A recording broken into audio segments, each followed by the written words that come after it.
RBI first shift का review बता देता हूँ थोड़ा थोड़ा, मतलब क्या आया वो देखो। पहले मैं थोड़ी सी ये नंबर सीरीज़ है वो लिख के लाया था, वही है सेम जो मैंने की। एक तो ये ठीक है नॉर्मल डिफरेंस वाला था, उसके बाद में डबल डिफरेंस आ गया था, एक ही क्वेश्चन ये था।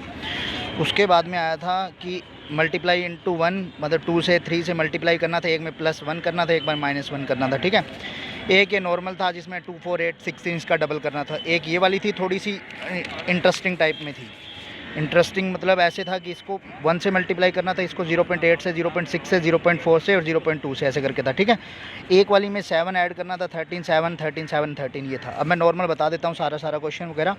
ये अर्थमेटिक का एक क्वेश्चन था, उन्होंने, मैं बता देता हूँ अर्थमेटिक क्वेश्चन में क्या था कि उन्होंने दे रखा था कि रेक्टेंगुलर का पैरामीटर दे रखा था, ठीक है। पैरामीटर दे रखा था रेक्टेंगुलर का, ये और लेंथ दे रखी थी और ये रेशो दे रखा था। उन्होंने लेंथ वर्सेस वो पूछा था, क्या कहते हैं, लेंथ और क्या कहते हैं विड्थ का मतलब रेशो पूछा था, ठीक है। एक क्वेश्चन ये था। एक क्वेश्चन ये नॉर्मल आया था कि 40% फीमेल्स थी, 60%, सॉरी हाँ फीमेल्स थी और 60% मेल्स थे। अब 60% में से 3/4 तो ग्रेजुएट थे, मतलब ऐसा कुछ था।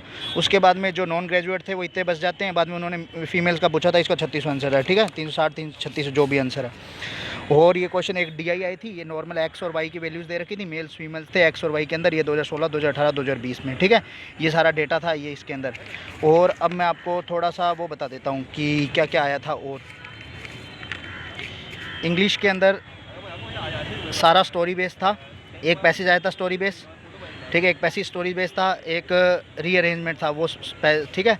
और एक मतलब नॉर्मल ऐसे दे रखा था कि यहाँ पे जैसे थॉट लगा हुआ है तो नीचे क्या आएगा, थॉट लगाना है कि नहीं लगा, विल बिगन दे रखा है, मतलब ऐसे, मतलब कि ये कहते हैं ना ग्रामेटिकल एरर वगैरह, एक तरह से कि भाई एरर है।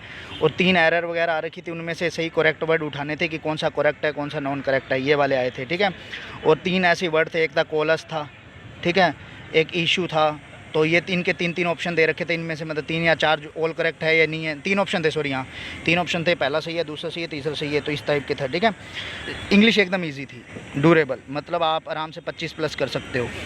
और इंग्लिश के साथ आते हैं बाद में मैथ में मैं बता रहा हूँ 25 क्वेश्चन एकदम इजी थे, जिसमें 10 तो बोर्ड मार्क्स होंगे, ठीक है। 10 या 15 मैंने काउंट नहीं किए, एक तरह से बता देता हूँ, उसके बाद में पता लग जाएगा। 5 आए थे इसके अंदर, वो क्या कहते हैं, हाँ ये 15 होंगे फिर। ये नंबर सीरीज़ आई थी, मिसिंग नंबर सीरीज जो मैंने बता दी। उसके बाद में 5 नंबर का आया था इसके अंदर डीआई, जो मैंने अभी आपको दिखा दिया, वो आप पहले देख लेना थोड़ा सा पॉज करके।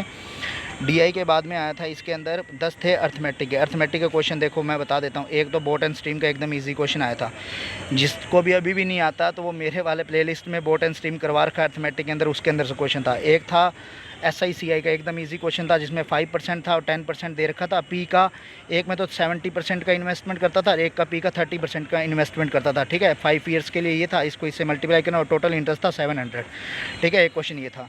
एक बोट एंड स्ट्रीम का एकदम ईजी दे रखा था, 10 और 15 ऐसे करके एग्जाम्पल बता देता हूँ, ठीक है। टोटल 8 आवर्स में जाती है डाउन स्ट्रीम अप स्ट्रीम, तो यहाँ पे 4x और 5x का रेशियो दे रखा था, मतलब ये 5x हो गया और 30 का पूछा था, तो ये बताना था, एकदम ईजी क्वेश्चन था। एक आया था, एक वो मैं पेज लाया नहीं, उसके अंदर था क्या कहते हैं पार्टनरशिप का क्वेश्चन था, ठीक है। एकदम इजी पार्टनरशिप का एकदम इजी क्वेश्चन था, ये आप ड्यूरेबल कर सकते थे, क्योंकि उसके अंदर ऐसे तान्या और अमन का दे रखा था। इसने 8 मंथ के लिए किया था, उसके बाद में इसने 8 मंथ के बाद में 50% निकाल दिया था, उसके बाद में 1150 का रेशियो था, उस मतलब 400 के समथिंग आंसर था, ठीक है। तो मैं मेरे टोटल अटैम्प्ट बता देता हूँ सारे। अर्थमेटिक देखो मैं पेपर का पूरा एनालिसिस बता देता हूँ। इंग्लिश ईजी, ठीक है। मैथ में 25 नंबर तक इजी है, और बाद में जो अर्थमेटिक वगैरह है ये वो वाली बात है कि आपके ऊपर डिपेंड करता है कि आप क्या कितने कर सकते हो, ठीक है, अर्थमेटिक। उसके बाद में रीजनिंग एकदम इजी ड्यूरेबल, ठीक है। मेरे अटैम्प्ट बता देता हूँ, रीजनिंग में 35, इंग्लिश में 30, मैथ में 31, ठीक है। तो ये कितने हो गए 96 के समथिंग, हाँ 96 अटैम्प्ट है मेरे, ठीक है। Thank you.